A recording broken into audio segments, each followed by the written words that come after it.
அவரு இந்த நாட்டுக்கு முதல் மனிதனாகக்கூடிய ஒரு சூழ்நிலையும் விட்டுக் கொடுத்து ராஜேந்திர பிரசாத் விட்டுக் கொடுத்து இவர் இரண்டாம் நிலையில் இருந்தார் என்பது கூட ஒரு வரலாற்றுல பதிவுகளா இருப்பதை நாம் பார்த்திருக்கிறோம்.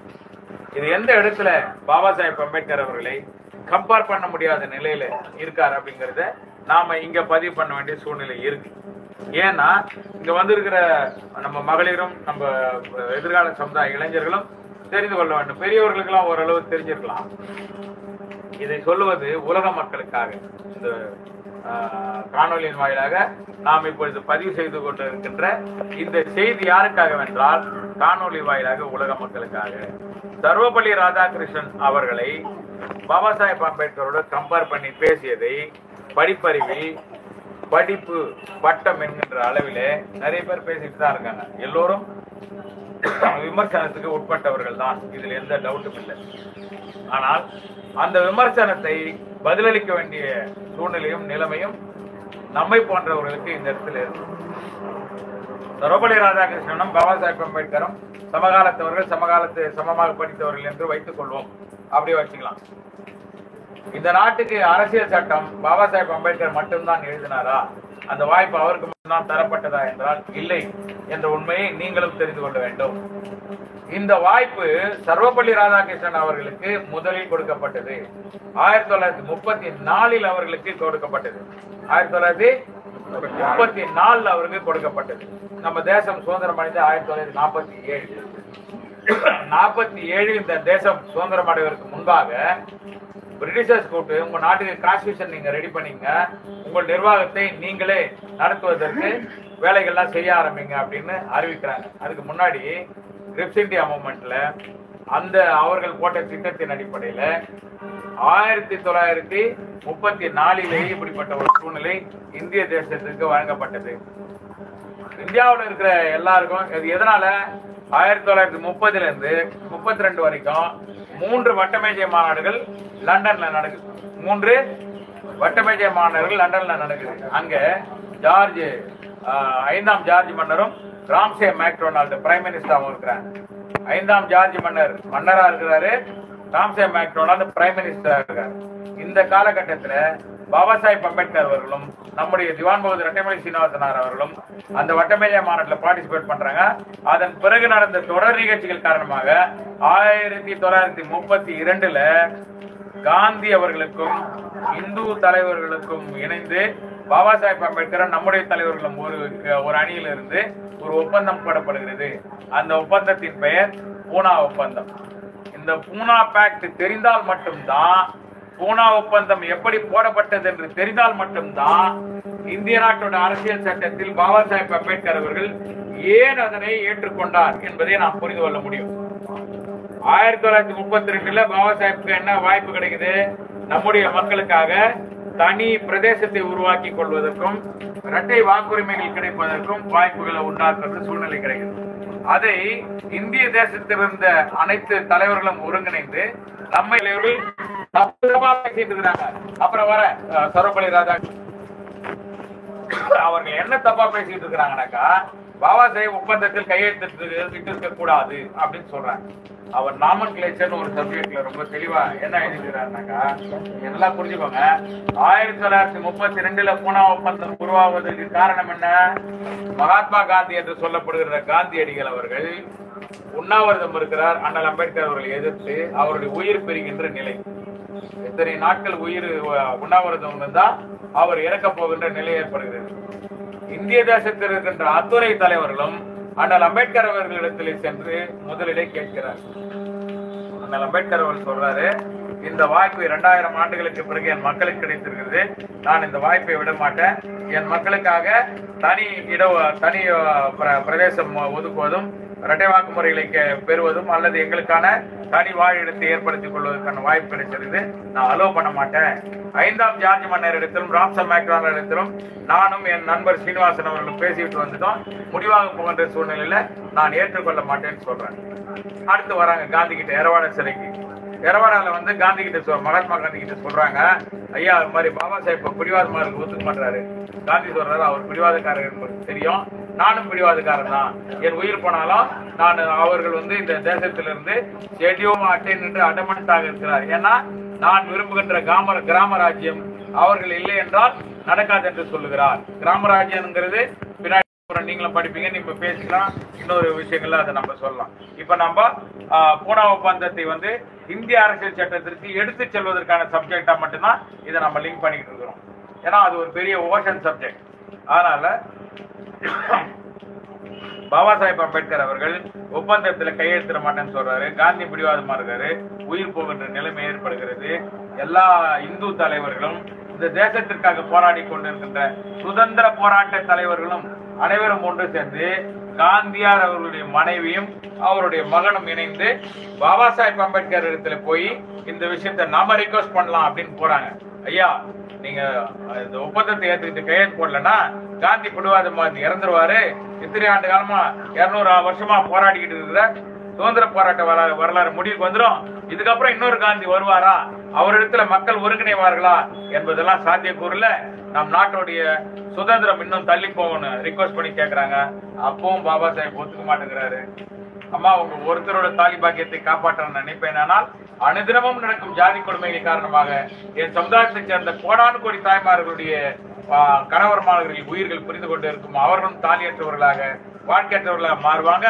நான் இதை பண்ண மாட்டேன்னு சொல்றாங்க. அதுக்கப்புறமா பாபா சாஹேப் சிந்திச்சு, இந்த சூழ்நிலையில என் மக்கள் வந்து ஊமை ஜனங்களா இருக்கிறாங்க, என் மக்களுக்கு காது இருக்கிறது, அவர்களுக்கு நான் சொல்வதை கேட்க தெரியவில்லை, என் மக்களுக்கு வாய் இருக்கிறது, அவர்களுக்கு என்னை பற்றி பேச தெரியாது, ஊமை ஜனங்களாக இருக்கிறார்கள். ஊமைகளின் தலைவனாக இருக்கின்ற நான் என் மக்கள் உயிர்களை காப்பாற்ற வேண்டிய சூழ்நிலையில் இன்று நான் இருக்கிறேன் சொல்லி அன்னைக்கு 32 கோடி பேர் மொத்த மக்கள் தொகை, அதுல 8 கோடி பேர் ஷெட்யூல் காஸ்ட். இந்த 8 கோடி மக்களையும் காப்பாற்ற வேண்டிய பொறுப்பு எனக்கு இருக்கிறது. அதனால நான் அந்த ஒப்பந்தத்தை கையெழுத்து போடுறேன். அதுதான் பூனா ஒப்பந்தம். ஆனா பூனா ஒப்பந்தம் தான் இந்திய நாட்டில் பாபா சாஹேப் அம்பேத்கர் அவர்களை வெளிக்காட்டி இன்றைய தினத்துல அரசியல் சட்டத்தை எழுதுவதற்கு அந்த வாய்ப்பையும் அவருக்கு இருக்கின்ற திறனையும் நிரூபித்து காண்பித்தது அந்த பூனா ஒப்பந்தம் தான். அதன் பிறகு 1932 இருந்து 2 ஆண்டுகள் பல கமிஷன்கள் போடப்பட்டு இந்தியா வந்து ஒரு தனி நாடாக சுதந்திர நாடாக அறிவிப்பதற்காக வேலைகளை செய்து கொண்டிருக்கிறார்கள்.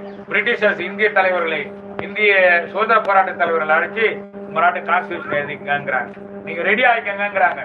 அப்ப நீங்கள் சொல்லுகின்ற சர்வபள்ளி ராதாகிருஷ்ணன் அவர்களை வைத்து ஒரு அரசியல் சட்டம் எழுதப்படுகிறது. எப்ப 1935ஆம் ஆண்டு ஒரு அரசியல் சட்டம் எழுதப்படுகிறது. அந்த அரசியல் சட்டம் அவைக்கும் வரல, மக்கள்கிட்டையும் வரல, இந்த தேச மக்களுக்கும் தெரியாத சூழ்நிலையில அது நீர்த்து போய்விடுகிறது. காரணம்னா, இந்த நாட்டிற்கு அரசியல் சட்டம் எழுத வேண்டும் என்றால் என்னென்ன தெரிஞ்சிருக்கணும்? இந்த நாட்டில் இருக்கின்ற எல்லா பெரிய மதங்களையும் தெரிஞ்சிருக்கணும். இந்த நாட்டில் இருக்கின்ற மிக முக்கியமான மொழிகளை தெரிஞ்சிருக்கின்றோம். இந்த நாட்டில் எத்தனை இனங்கள் இருக்கிறது என்பதை தெரிஞ்சிருக்கணும். அத்தனையும் இந்த நாட்டில் எத்தனை ஜாதிகள் இருக்கிறது தெரிஞ்சிருக்கணும். இது அத்தனையும் தெரிந்த பின்புதான் இந்த நாட்டிற்கு அரசியல் சட்டம் எழுத முடியும். இது அத்தனையும் எழுதுவதற்கும் இது அத்தனை திறமைகளை புரிந்து கொள்வதற்கும் இதற்கான ஆராய்ச்சிகளை செய்திருக்க வேண்டும். சர்வபள்ளி ராதாகிருஷ்ணன் வேறு வகைகளே படித்திருக்கிறார். ஆனால் அவர் மானுடவியலையோ மக்களை பற்றியோ மக்களுடைய பூர்வ வரலாறுகளையோ அவர்களுடைய கஸ்டம்ஸ் கல்ச்சர் இவைகளை பற்றி தெரியாமல் எழுதியிருந்த அந்த அரசியல் சட்டத்தின் வாயிலாக 1936 உருவாக்கப்பட்ட அரசியல் சட்டம் நீர்த்து போய்விடுகிறது. அந்த அரசியல் சட்டத்தை மறைக்க வேண்டிய சூழ்நிலை வருகிறது. இந்திய வரலாற்றில் இன்றும் 1935 எழுதப்பட்ட அரசியல் சட்டத்திற்கு பெயர் கன்சீல்டு கான்ஸ்டிடியூஷன், மறைக்கப்பட்ட அரசியல் சட்டம்.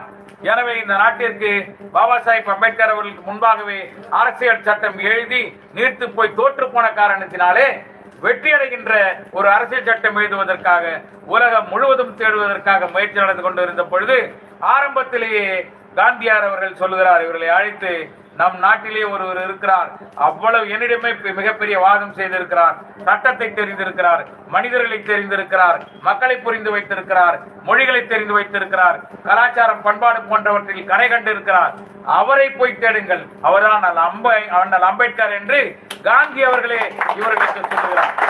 ஆனால் இந்த நாட்டில் இருந்த தேச தலைவர்கள், இந்த நாட்டின் சுதந்திர போராட்டத்திற்காக ஈடுபட்டதாக தன்னை சொல்லிக் கொண்டிருந்தவர்கள் அவர்கள் பாபா சாஹேப் அம்பேத்கர் அவர்கள் அவர் பிறந்த சமுதாயத்தை மட்டுமே மனதில் வைத்துக் கொண்டு அவரை மறுத்து உலக நாடுகளுக்கெல்லாம் சென்று யாரெல்லாம் உலக நாடுகளில் சட்ட வல்லுநர்கள் என்று நினைத்துக் கொண்டிருந்தார்களோ அவர்கள் அனைவரையும் போய் தருகிறார்கள்.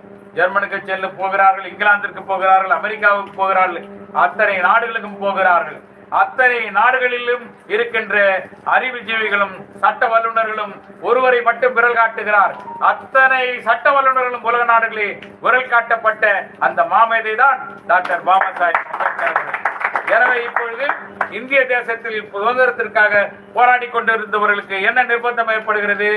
இந்திய நாட்டில் இந்தியாவில் இருக்கின்ற சட்ட வல்லுநர்களுக்கெல்லாம் சட்டத்தை சொல்லிக் கொடுக்க தெரிந்த பாபா சாஹேப் அம்பேத்கர் அவர்களை போய் அணுகி பேசுவோம் என்று வருகின்ற பொழுது அதற்கான நிகழ்ச்சிகள் நிறைய நடந்திருக்கிறது. அது சிறு சிறு நிகழ்ச்சிகள் தான். ஆனால் அடையாளப்படுத்தப்பட்ட பிறகு பாபா சாஹேப் அம்பேத்கர் அவர்களை ஒரு மனதாக ஏற்றுக்கொண்டு அவரிடத்திலே கெஞ்சி கூத்தாடி கொண்டிருக்கிறார்கள். அப்பொழுது ஒரு நிகழ்ச்சி நடக்கிறது. பாபா சாஹேப் அம்பேத்கர் அவருடைய நண்பர் ஒருவர் இருந்தார். அவர் பெயர் மூஞ்சே என்பது. நேருடைய நண்பர் ஒருவர் இருக்கிறார், ஜவஹர்லால் நேருவின் நண்பர். அவர் பெயர் டாக்டர் மத்தாய். நேருவின் நண்பராகிய மத்தாயும் பாபா சாஹேப்புடைய நண்பராகிய மூஞ்ச அவர்களும் நண்பர்கள். நேரு அவர்களும் மத்தாய் அவர்களும் நண்பர், பாபா சாஹேப் அவர்களும் மூஞ்ச அவர்களும் நண்பர். இவர்களுடைய நண்பர்கள் ஒருவருக்கு ஒரு நண்பர்கள். நேரு எடுக்கின்ற அந்த தலைவர், தேச தலைவர்கள் இருக்கின்ற முடிவுகளை சந்தோஷமாக வந்து பாபா சாஹேப் அம்பேத்கர் அவர்களிடத்தில் சொல்லுவதற்காக டாக்டர் அவர்கிட்ட தைரியமா வந்து யாரும் பேச முடியாது. அதனால மத்தாய் என்ன பண்றாரு, நான் உங்க தலைவர்கிட்ட தைரியமா பேச முடியாது, நீங்கள் தான் சொல்ல வேண்டும், சந்தோஷமா சொல்றேன் ஒரு செய்தியை அப்படின்னு டாக்டர் மூஞ்சி கிட்ட சொல்றாங்க. இந்த நாட்டின் அரசியல் சட்டம் பாபா சாஹேப் தான் எழுத போறாரு, வேற யாரால முடியாதுன்னு முடிவாயிடுச்சுன்னு மத்தாய் அவர்கள் சொல்றாரு. யார்கிட்ட? மூஞ்சி கிட்ட சொல்றாரு. மூஞ்சி அவர்கள் பாபா சாஹேப் சந்தோஷம், அவர் மாற்று சமுதாயத்தை சேர்ந்தவர் தான், ஆனாலும் என் நண்பர் தான் இந்த நாட்டுக்கு அரசியல் சட்டம் எழுத போறாருன்னு துள்ளி குதிக்கிறார். பாபா சாஹேப் கிட்ட ஓடியாரு, ஐயா மை டியர் ஃப்ரெண்ட், உங்களுக்கு ஒரு பெரிய சந்தோஷமான செய்தியை சொல்ல போறேன். இந்திய நாட்டிலே ஒரு குதூகலமான செய்தி. என்ன செய்தி? இந்த நாட்டுக்கு அரசியல் சட்டமே நீங்கள் தான் எழுத போகிறீர்கள் சொல்றார். பாபா சாஹேப்க்கு அது ஆன்சரே பண்ணல, சிரிக்கவும் இல்லை, ரெஸ்பான்ஸும் பண்ணல, சைலண்டா இருக்கார். அப்ப சொல்றாரு, இந்த நாட்டிற்கு வேத இதிகாசங்கள் தேவைப்பட்டது. என் சமுதாயத்தை சேர்ந்த வால்மீகியும் வியாசனையும் தான் அவர்கள் பயன்படுத்திக் கொண்டார்கள். அவர்கள் எழுதியதை திசை திருப்பி தங்களுடையதாக்கி விட்டார்கள். இந்த நாட்டிற்கு ஒரு உலக பொதுமறை தேவைப்பட்டது. என் சமுதாயத்தை சேர்ந்த வள்ளுவன், திருவள்ளுவன் தான் உலக பொதுமறை எழுதி தந்தான்.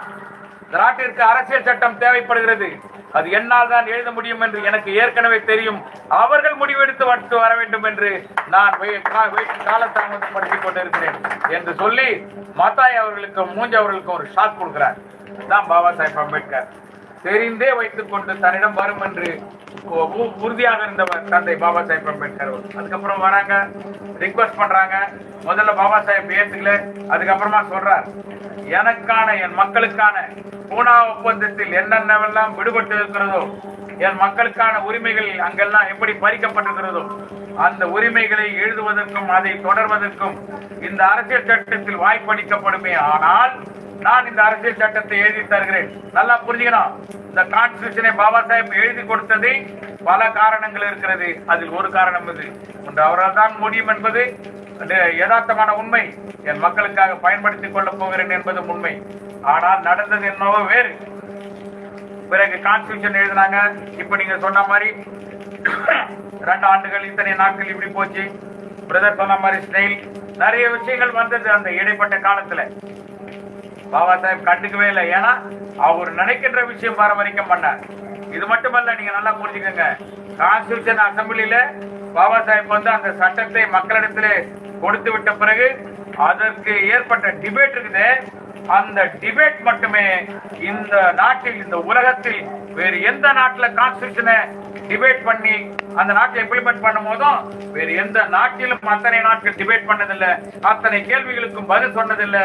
அத்தனை கேள்விகளுக்கும் பதில் சொன்ன ஒரே ஒரு உத்தமர் தந்தை பாபா சாஹேப் அம்பேத்கர் தான். அதனால்தான் கான்ஸ்டிடியூஷன் நாங்கள் இம்ப்ளிமெண்ட் பண்ண முடிஞ்சது. மற்ற யாருக்குமே அந்த நிலை இல்லை. மற்றபடி நம்ம இத்ராய் சாரோ நம்ம சகோதரர் அன்பர் அவர்கள் சொன்னத மாதிரி 7 பேர் கொண்ட அந்த குழுவை நிர்ணயிச்சு 7 பேர் என்ன பண்றாங்க? டிடி கிருஷ்ணமாச்சாரியார் தான் சொன்னார். நம்ம யாருன்னா சொல்லியிருந்தா, நம்ம ஆளுங்க என்ன சொல்லியிருந்தா, இவங்க போய் பேசுறாங்க அல்லது மிகைப்படுத்தி பேசுறாங்கன்னு சொல்லிடுவாங்க. டிடி கிருஷ்ணமாச்சாரி தான் அந்த உண்மையை சொல்றாரு. என்ன உண்மையை சொல்றாரு?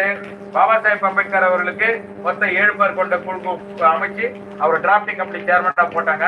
அது 2 பேர் அமெரிக்காவுக்கு போயிட்டாங்க, 2 பேர் இறந்துட்டாங்க, ஒருத்தர் வரவே இல்லை, இன்னொரு நானு எந்த ஹெல்ப்பும் பண்ணல. அதுக்கப்புறமா அல்லாடி கிருஷ்ணசாமி கொஞ்சம் ஹெல்ப் பண்ணிருக்காரு, இவ்வளவுதான். ஆனால் இந்திய அரசியல் சட்டத்தை முழுமையாக இந்த மக்களுக்கு எழுதி கொடுக்கின்ற அந்த நிலை, அந்த நிர்பந்தம் பாபா சாஹேப் அம்பேத்கருடைய தோல்ல விழுந்தது. இந்த நாட்டுக்கு அரசியல் சட்டம் கிடைக்குதுன்னா டிராப்டிங் கமிட்டி மெம்பர்ஸால இல்ல, drafting committee chairman Baba Saheb Ambedkar ஒருவரால் தான் அப்படிங்கிறத நிரூபித்து இருக்கிறார். இப்போ ஒரு முக்கியமான செய்தி நீங்க புரிஞ்சுக்கங்க. ஒரு மனிதன் 24 நாட்கள் தொடர்ந்து கண் விழித்து, 24 நாட்கள் தொடர்ந்து கண் விழித்து உண்ண உணவு இல்லாமல் உறக்கம் இல்லாமல் வாழ்ந்துட்டான்னா அவனுக்கு கம்பல்சரி டயபெட்டிஸ் வரும், கம்பல்சரி கொலஸ்ட்ரால் வரும், கம்பல்சரியா எல்லா விஷயங்களும் டென்ஷன் எல்லாமே தானாவே வந்து சேர்ந்துடும். பாபா சாஹேப் அம்பேத்கர் எத்தனை 2 வருடங்கள் 11 மாதங்கள் 18 நாட்கள். நல்லா யோசிச்சு பாருங்க. உண்ண உணவு பத்தி யோசிச்சது கிடையாது. இவங்க சொன்னாங்களே ஒரு விஷயம், அவருடைய நண்பர் நானக் ரெட்டி அசிஸ்டன்ட், அவர் ஒரு ஐசிஎஸ் ஆபீசர், சாதாரண ஆள் இல்ல, ஒரு ஐசிஎஸ் ஆபீசர் பாபா சாஹேப் வந்து ஹெல்ப் பண்றாரு, அசிஸ்டண்டா இருக்காரு. அந்த ஐசிஎஸ் ஆபீசர் ஒரு நாள் ஈவினிங் வந்து டீ வச்சுட்டு போறார். பாபா சாஹேப் நான் வீட்டுக்கு போறேன். அவர் வீடு 25 கிலோமீட்டர். ஒரு ஐசிஎஸ் இப்ப ஐஏஎஸ் ஆபீசர், அந்த ஐஏஎஸ் ஆபீசர் 25 கிலோமீட்டர் சைக்கிள்ல தான் போயிட்டு வரணும். சரியா? இங்க இருந்து அவர் போனோம். பாபா சாஹேப் ஒரு டீ வச்சுட்டு போறாரு. மறுநாள் காலையில ரெட்டு வந்து எல்லாத்தையும் சுத்தம் பண்ணிட்டு தொடச்சி வச்சுட்டு, அதுக்கப்புறம் பாபா சாஹேப் டீ அப்படியே இருக்கு, அதை எடுக்கிறாரு. அப்போ பாபா சாஹேப் கேக்குறாரு, அப்போ இவ்வளவு நேரம் நடந்ததே அவருக்கு தெரியல, ரட்டு நீ இன்னும் வீட்டுக்கு போலியான்னு கேக்குறாருன்னா, அந்த இரவு நேரம் முழுக்க அவர் படிச்சு எழுதி மறுநாள் காலையில ரட்டு வர வரைக்கும் அவருக்கு நடந்ததே தெரியலன்னா, இந்த தேசத்திற்காக தன் இன்னுயிரை இழந்த ஒரே மாமனிதர் பாபா சாஹேப் அம்பேத்கர். என்ன செஞ்சார் பாபா சாஹேப்னு சில முட்டாள்கள் கேட்டுக்கொண்டு இருக்கிறார்கள். பாபா சாஹேப் அம்பேத்கர் இந்த நாட்டிற்கு அரசியல் சட்டம் கொடுப்பதற்காக தன் உயிரையே இழந்திருக்கிறார் என்ற உண்மையை தெரிந்து கொள்ள வேண்டும். 1932 காந்தியின் உயிரை காப்பாற்றி 1947 இந்த நாட்டுக்கு சுதந்திரம் கிடைச்சது. 1932 பாபா சாஹேப் அம்பேத்கர் ஒப்பந்தத்தில் கையெழுத்து போடாம காந்தி அவர்கள் இறந்து விட்டிருந்தார், இன்னும் எத்தனை நூற்றாண்டுகள் ஆகியிருக்குமோ இந்த நாட்டுக்கு சுதந்திரம் கிடைப்பதற்கு தெரியாது. எனவே இந்த நாட்டிற்கு காந்தி அவர்களால் 1947 சுதந்திரம் கிடைத்தது என்றால் 1932 காந்தி உயிரை காப்பாற்றிய தந்தை பாபா சாஹேப் அம்பேத்கர் தான் மிக முக்கிய காரணம். இந்த தேசத்திற்கு தந்தை என்பதை, இந்த நாட்டிற்கு சுதந்திரம் கிடைத்தது என்பதை நாம் எல்லோரும் புரிந்து கொள்ள வேண்டும். இது உலக மக்களுக்காக சொல்கிறோம், மற்றவர்கள் புரிந்து கொள்வதற்காக சொல்கிறோம். நிறைய டிகிரி படிச்சுதான் நினைச்சிட்டு இருக்கிறாங்க, நிறைய படிச்சுதான் நினைச்சிட்டு இருக்கிறாங்க. ஆனா இது போன்ற செய்திகள் அவங்க ஒண்ணுமே படிக்கலங்கிறது புரிந்து கொள்வார்கள் என்ற எண்ணத்தின் அடிப்படையில் நான் பதிவு செய்கிற சகோதரர்களே, நிறைய நேரங்கள் நாம் எல்லோரும் நிறைய பேசி இருக்கிறோம். இந்த நேரத்தில் இந்த இடத்தை நமக்கு கொடுத்து உதவிய அரசாங்கத்திற்கும், குறிப்பாக நம்முடைய உதவிகரமாக நின்று எந்த சிக்கலும் இல்லாமல் இங்கே உறுதுணையாக இருந்தது மட்டுமல்லாமல் நாமும் அதே போல அவருக்கு ஒற்றுமையாக இருந்து உதவிக்கரம் நீட்டி இருக்கிறோம். எனவே பரஸ்பரமாக ஒருவருக்கு ஒருவர் உடன்பட்டு இருக்கின்ற இந்த நிலையிலே நமக்கு கிடைத்திருக்கின்ற இந்த வாய்ப்பை நாம் சரியாக பயன்படுத்தி தந்தை பாபா சாஹேப் அம்பேத்கர் அவருடைய வரலாறை சரியாக பதிவு செய்ய வேண்டும். உலக மக்கள் அனைவரும் தெரிந்து கொள்ள வேண்டும். குறிப்பாக இந்திய துணைக்கண்டத்தில் இருக்கின்ற இன்றைக்கு பாபா சாஹேப் படம் போட்டு சீட்டிட்டு இருக்கான். இன்னைக்கு பாபா சாஹேப் அம்பேத்கர் யார் யாரையோ கம்பேர் பண்ணி பேசிட்டு இருக்கிறாங்க. ஒருத்தர் சொல்றாரு, எனக்காக என்ன செஞ்சார்? இன்னைக்கு நீ அனுபவிக்கிற அத்தனை உரிமைகளும் பாபா சாஹேப் கொடுத்துட்டான். இல்ல, எனக்கு இங்க பல தலைவர்கள் இருக்காங்க, செருப்பு போட அந்த தலைவர்கள் பிறந்த காலத்துல இருந்து இன்றைய காலம் வரைக்கும் அவர்கள் இந்திய நாட்டுக்கு அரசியல் சட்டம் தந்தை பாபா சாஹேப் அம்பேத்கர் எழுதுற வரைக்கும் நீங்கள் சொல்ற தலைவர்கள் பிறந்த காலத்திலிருந்து எந்த உரிமைகளும் கிடைக்கப்பெறவில்லை என்பதை தெரிந்து கொள்ள வேண்டும். இந்த உரிமைகள் என்று கிடைத்திருக்கிறது என்றால் ஏறத்தாழ 2000-3000 ஆண்டுகளுக்கு பிறகு இந்த மக்கள் இன்று சுதந்திர காற்றை சுவாசிக்கிறார்கள் என்றால் தந்தை பாபா சாஹேப் அம்பேத்கர் ஒருவர் மட்டும்தான் காரணம் என்பதை நாம் அனைவரும் புரிந்து கொள்ள வேண்டும். அப்படிப்பட்ட ஒப்பற்ற தலைவரை பெற்றிருக்கின்ற நாம் நல்ல நிம்மதி இருக்கணும். நமக்கு வந்து வீக்னஸ் இருக்கக்கூடாது, இயலாமை என்பதே இருக்கக்கூடாது, நெகட்டிவ் தாட்டே இருக்கக்கூடாது. நெகட்டிவ் தாட்டுக்கும் நமக்கு என்ன சம்பந்தம் இருக்குது? ஒரு ஊர்ல இருந்து ஒரு சேரியில இருந்து ஊருக்கு போக கூடாது அப்படின்னு சொன்ன காலத்துல இந்த நாட்டுக்கு அரசியல் சட்டத்தை எழுதும் நிலைமைக்கு நாம வந்திருக்கிறோம். நாங்க எவ்வளவு பெரிய மகத்தான ஒரு சக்சஸ். எனவே பாபா சாஹேப் அம்பேத்கர் அவர்களை நம்முடைய தந்தையாக நாம் ஏற்றுக்கொண்டு இருக்கின்ற காரணத்தினால் இந்திய அரசியல் சட்டம் அதில் நிறைய சரத்துக்கள் நமக்கானது மட்டுமல்ல, இந்த மக்களுக்கானது. ரைட்ஸ் இருக்கு, 6 ரைட்ஸ் இருக்கு. பாபா சாஹேப் அம்பேத்கர் சொல்றார், நீங்கள் எழுதிய அரசியல் சட்டத்துல உங்களுக்கு ரொம்ப விருப்பமான சப்ஜெக்ட் எது அப்படின்னு அவர்கிட்ட கேட்கிறாங்க. பாபா சாஹேப் சொல்றாரு, directive principles of state policy. அவர் சொல்ற வார்த்தை டைரக்டிவ் பிரின்சிபிள்ஸ் ஆஃப் ஸ்டேட் பாலிசினா என்ன தெரியுமா? Fundamental right. அது நமக்கு என்னென்ன உரிமை கொடுக்கிறது? நம்மை காணாமல் போகடித்த காலங்கள்லாம் இருந்தது. இன்னைக்கு நம்ம உறவினர்களோ நண்பர்களோ பெற்ற பிள்ளைகளோ தெரிந்தவர்களோ ஒரு பெட்டிஷன் கொடுத்து என்னுடைய கணவர் காணவில்லை, என் மகன் காணவில்லை, என் நண்பர் காணவில்லை, என் உறவினர் காணவில்லைன்னு ஒரு ரிப்போர்ட்டை கொடுத்தா அது பேர் ஹேபியஸ் கார்பஸ். அந்த மனு கொடுத்தா கம்பல்சரி இன்னைக்கு யாரா இருந்தாலும் கொண்டு வந்து அவர்களை முன்னிறுத்தணும். இது போன்ற 1000 உரிமைகள் நமக்கு கிடைத்திருக்கிறது. அதில் 5 மிகப்பெரிய உரிமைகள் கிடைத்திருக்கிறது. அதற்கு அடிப்படை காரணம் நமக்கு என்ன? நமக்கு காசு பைசா இல்ல, இந்த தேசத்தில் இருக்கிற அத்தனை மக்களுக்கும் ஃபண்டமெண்டல் ரைட்ஸ் இருக்குது, ஃபண்டமெண்டல் டியூட்டிஸா இருக்குது. ஒவ்வொரு இண்டிவிஜுவலுக்கும் டியூட்டிஸ் இருக்குது, டியூட்டிஸ் ஆஃப் தி சிட்டிசன். அது என்ன டியூட்டிஸ் ஆஃப் தி சிட்டிசன்ஸ்? இப்போ இன்னைக்கு கான்ஸ்டிடியூஷன் டே, சுதந்திர தினத்துல பிளாக் ரெஸ்பெக்ட் பண்றோம். ஒவ்வொன்றுக்கும் ஒரு விஷயங்களை பண்ணியிருக்காரு. எனவே இந்த மாதிரி ஒரு அருமையான அரசியல் சட்டம் உலகத்தில் எங்கும் இல்லை. நான் பல முறை சொல்லிட்டோம், எல்லா மதங்களையும் ஆராய்ச்சி பண்ணியிருக்கணும், எல்லா மார்க்கங்களையும் தெரிஞ்சு வச்சிருக்கணும், எல்லா கல்ச்சர் புரிஞ்சிருக்கணும், எல்லா சாதியை தெரிஞ்சிருக்கணும், எல்லா இனங்களும் தெரிஞ்சிருக்கணும், இன குழுக்களை தெரிஞ்சிருக்கணும். அத்தனையும் தெரிந்த மேதையின் அவர் பிறந்த இந்த குடும்பத்திலே நாம் பிறந்திருக்கிறோம், அவர் பிறந்த இந்த சமுதாயத்திலே நாம் பிறந்திருக்கிறோம், அவர் பிறந்த காலத்தில் நம் முன்னோர்கள் இருந்திருக்கிறார்கள் என்கின்ற பெருமையோடு நாம் அனைவரும் வாழ்வதற்கும் இனி எதிர்காலத்தை நிமிர்ந்து நிற்பதற்கும் தலை நிமிர்ந்து இந்த சமுதாயத்தில் நாம் நடப்பதற்கும் காரணமாக தந்தை பாபா சாஹேப் அம்பேத்கர் அவர்கள் நமக்கு வழிகாட்டி இருக்கிறார். அந்த வழியில் அந்த ஒளியில் புத்தரை நமக்கு காட்டியிருக்கிறார். புத்தருடைய ஒளியும் பாபா சாஹேப் அம்பேத்கருடைய பார்வையும் நம்மை வழிநடத்தும் என்ற நம்பிக்கையிலே இவ்வளவு நேரம் வாய்ப்பு கொடுத்த அபய் மனவழங்கும்